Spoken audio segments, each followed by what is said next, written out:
देखो तो बेटा, ये 2.3 तक आपकी पूरे कंप्लीट है सवाल। ठीक, अब हमें एक्सरसाइज 2.4 लगाना है। ठीक है, तो 2.4 में 5 सवाल हैं और इनको हम एक करके चेक करते हैं सवालों को। ठीक है, लेकिन 2.4 प्रश्नावली पढ़ने से पहले आपको एक बात याद रखना पड़ेगी। जैसे हमने आपको एक द्विघात समीकरण बताया था, अब जरा गौर से समझना पूरी बात। ठीक, सबसे पहले हम 2.4 को कवर जब करेंगे तो इससे पहले हम इसके बेसिक कॉन्सेप्ट देखेंगे। ठीक है, मतलब इंट्रोडक्शन देखेंगे।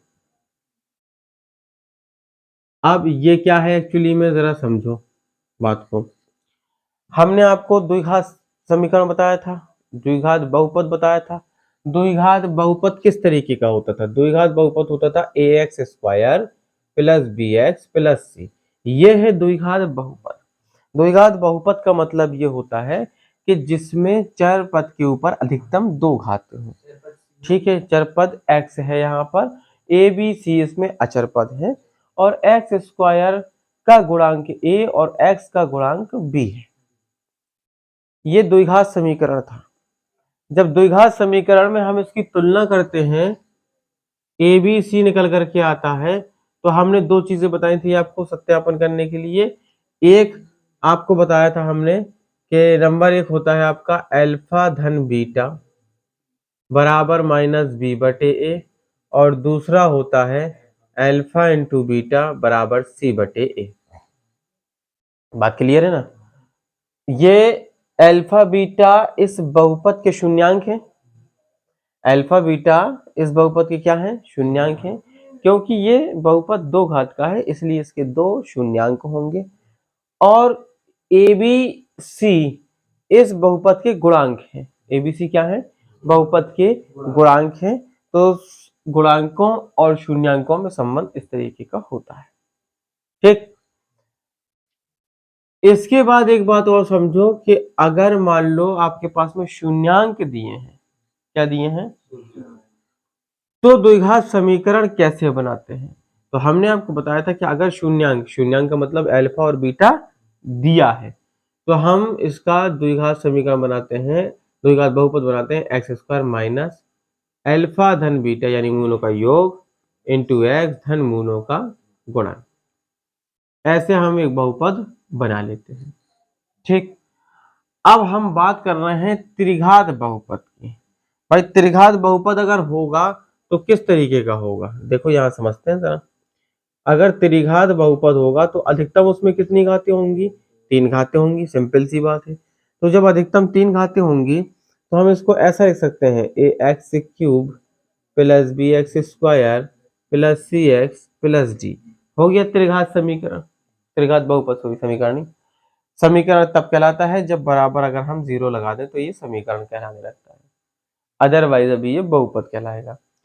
तो इसमें अब ये बताओ कि ये एक त्रिघात बहुपद है, तो इसके शून्यांक कितने होंगे? 3 होंगे। शून्यांक कितने होंगे? 3।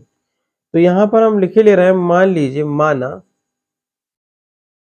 शून्यांक यानी कि रूट अल्फा कोमा बीटा व गामा है।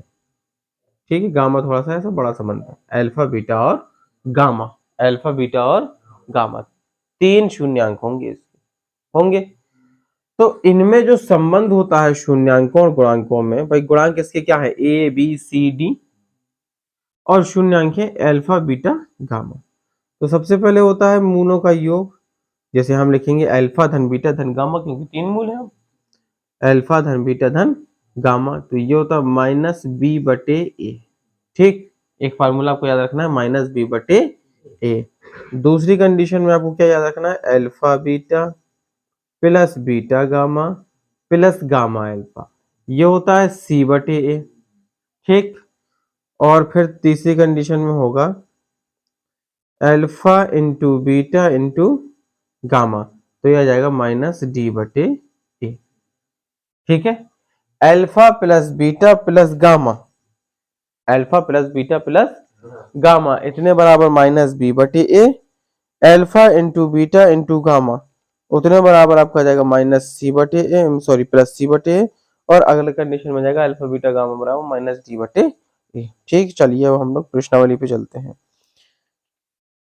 ठीक है, तो ये आप क्या गया। अब जरा बात को समझ लो एक चीज और, वो क्या कि मान लीजिए अगर हमें त्रिघात बहुपद बनाना है, क्या बनाना है, त्रिघात बहुपद बनाना है, तो हम क्या करेंगे। तो त्रिघात बहुपद बनाने के लिए हम क्या करते हैं, बहुपद जब बनाते तो हम लिखते हैं एक्स क्यूब, ठीक, एक्स क्यूब के बाद माइनस अल्फा धन बीटा धन gamma x square plus alpha beta धन बीटा गामा धन गामा अल्फा एक्स और माइनस अल्फा बीटा गामा। बात खत्म, समझ गए। एक्स क्यूब माइनस अल्फा धन बीटा धन gamma x square plus alpha beta plus beta gamma plus gamma alpha into x minus alpha beta gamma, ऐसे बना लेते हैं हम बहुपद।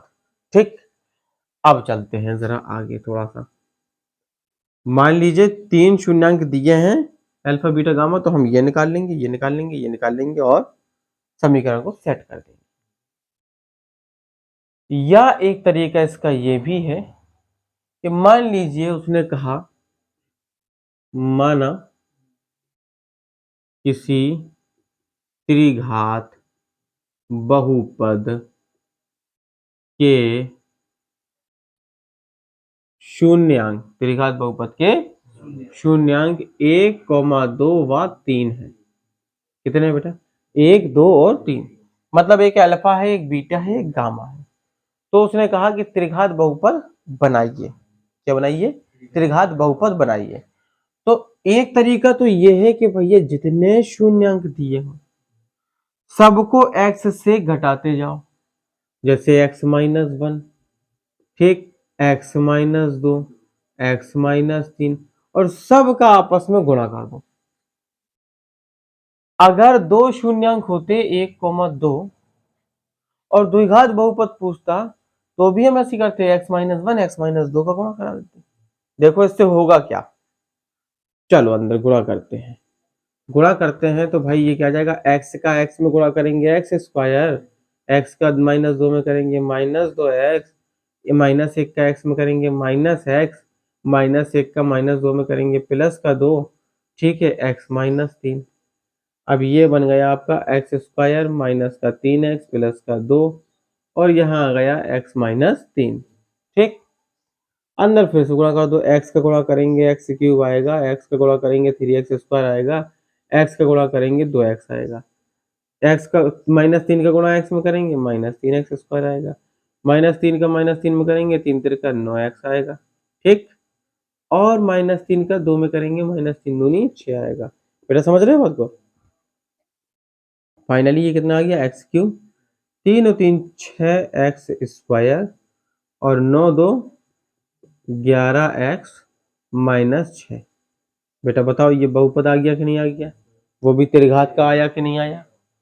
अब जरा हम दूसरा कॉन्सेप्ट समझते हैं। भाई अल्फा बराबर 1 था, बीटा बराबर 2 था, गामा बराबर 3 था। तो सबसे पहले हम निकालना चाहते हैं अल्फा धन बीटा धन गामा। 1 धन 2 धन 3 बराबर क्या आया बेटा, 6। अब हम निकालना चाहते हैं अल्फा बीटा धन बीटा गामा धन गामा अल्फा। ठीक, तो ये कैसे निकलेगा, देखो अल्फा का मान 1 है गुणा बीटा का मान 2 है धन बीटा का मान 2 है गुणा अल्फा का मान 3 है धन गामा का मान गामा का मान 3 है गुणा अल्फा का मान 1। तो ये वैल्यू कितनी आ गई हमारे पास में, ये वैल्यू आ गई हमारे पास में क्या, ये वैल्यू हमारे पास में आ गई 2 एकम 2, 3 दूनी 6, 6 और 2 8, 3 11। राइट, अब हम निकालेंगे अल्फा बीटा गामा। 1 गुणा 2 गुणा 3, भाई देख लो ना, तो ये कितना आ गया हमारा, 6 आ गया। अब हम बहुपद बनाते हैं त्रिघात। तो त्रिघात बहुपद बेटा क्या होता है, एक्स क्यूब माइनस अल्फा धन बीटा धन gamma x square plus alpha beta plus beta gamma plus gamma alpha into x और plus plus alpha beta gamma. तो देखो एक्स क्यूब होगा तो अल्फा धन बीटा धन गामा का मान हमारे पास में निकला है 6। आगे लगा है x square plus alpha beta beta gamma gamma alpha का मान निकला है 11। ये लगा है एक्स, फिर अल्फा बीटा इंटू गामा, तो इसका मान निकला है हमारा 6। चेक करो क्या ये और ये समान है?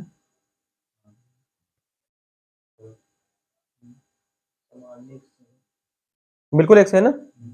इसका मतलब ये हुआ बेटा, बिल्कुल एक से है, तो इसका मतलब ये हुआ कि या तो हम इस तरीके से भी त्रिघात बहुपद निकाल सकते हैं या इस तरह से भी त्रिघात बहुपद निकाल सकते हैं। ठीक इसी तरीके से द्विघात बहुपद का भी फंडा है। मान लीजिए थोड़ी देर के लिए, माना किसी द्विघात बहुपद के शून्यांक 1,2 है, तो बहुपद क्या होगा? तो समझना जरा, अल्फा धन बीटा, भाई ये अल्फा ही का मान है ना, और ये बीटा का है। अल्फा धन बीटा कितना आ जाएगा? 1 धन 2 बराबर 3। अल्फा इंटू बीटा कितना आएगा? 1 गुणा 2 बराबर 2। अगर हम सूत्र जानते हैं तो सूत्र होता है हमारे पास में एक्स स्क्वायर माइनस अल्फा धन beta x plus alpha beta. ठीक, तो ये कितना आ जाएगा आपके पास में? देखो एक्स स्क्वायर माइनस अल्फा धन बीटा का मान 3x धन अल्फा इंटू बीटा का मान 2। तो देखो द्विघात बहुपद बना ये x square minus 3x plus 2। और इसके बाद समझो, इसके बाद अगर हम दूसरा मेथड यूज करें कि जो भी शून्यांक हमारे पास में होते हैं उनको घटा के गुणा कर दें, जैसे अभी हमने यहाँ पर किया था, तो ये क्या आ जाएगा? x माइनस 1 और x माइनस 2। चलो अंदर मल्टीप्लाई करते हैं, x का x में करेंगे एक्स स्क्वायर, x का 2 में किया माइनस 2x, 1 का x में किया माइनस 1, 1 का 2 में किया माइनस माइनस प्लस 2। चलो बेटा एक्स स्क्वायर माइनस के 2 माइनस के 1 कितने हो गए? माइनस के 3x प्लस 2। क्या ये बताओ हमको ये और ये बराबर है? X square minus 3x plus 2, x square minus 3x plus 2। या तो ऐसा कर सकते, तो शून्यांकों से सीधा x से शून्यांकों को घटा के मल्टीप्लाई करा दो तो भी वही बहुपद आएगा। या अगर आप शून्यांकों को गुणांकों के बीच में संबंध जानते हैं तो अल्फा धन बीटा का मान अल्फा इंटू बीटा का मान निकाल लीजिए और फिर निकाल लीजिए। क्लियर है? तो चाहे द्विघात बहुपद के लिए हो चाहे त्रिघात बहुपद के लिए हो, निकालना सभी के लिए। ठीक।